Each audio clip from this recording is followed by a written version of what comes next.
Friends, welcome to my channel. இன்றைக்கி வந்துட்டு நம்ம என்ன வீடியோ பார்க்க போகிறோம் அப்படின்னா, ஆட்டுக்கால் குழம்பு தான் வைக்க போகிறோம்.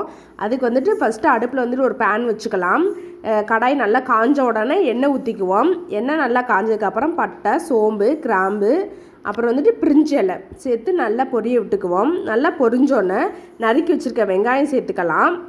அதோட ஒரு 4 பச்சை மிளகாய், கொஞ்சம் கருவேப்பிலை போட்டு நல்லா பொன்னிறமாக வதக்கி விட்டுக்குவோம். நல்லா வதங்கினதுக்கப்புறம் இஞ்சி பூண்டு பேஸ்ட்டு சேர்த்துக்கலாம். அதுவும் நல்லா பச்சை வாசனை போனதுக்கப்புறம் தக்காளி சேர்த்துக்குவோம்.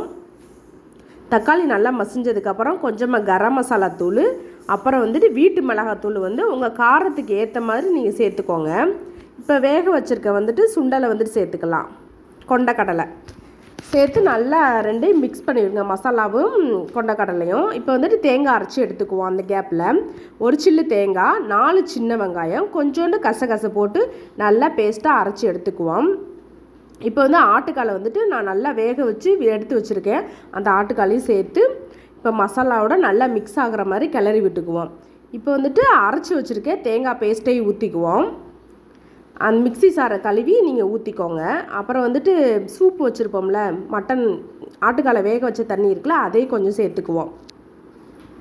சேர்த்து நல்லா கொதிக்கி விட்டுருவோம். நான் வந்துட்டு நல்லா குக்கர்லேயே 4-5 விசில் விட்டுட்டேன். அதனால் ஆட்டுக்கால் நல்லா வெந்துருச்சு. இப்போ வந்துட்டு தேவையான அளவுக்கு உப்பு சேர்த்து நல்லா குழம்பு கொதிக்க வச்சுக்கோங்க. உங்களுக்கு எந்த அளவுக்கு தண்ணி வேணுமோ அந்த அளவுக்கு ஊற்றிக்கோங்க. இப்போ குழம்பு ஒரு 5 நிமிஷம் கழித்து வற்றுனதுக்கப்புறம் குழம்பு வந்துட்டு இந்த மணிக்கு தான் இருக்குது. நீங்களும் இதே மாதிரி ட்ரை பண்ணி பார்த்துட்டு எப்படி இருக்குது அப்படின்றத எனக்கு வந்துட்டு கமெண்ட் பண்ணுங்கள் ஃப்ரெண்ட்ஸ். ஓகேவா?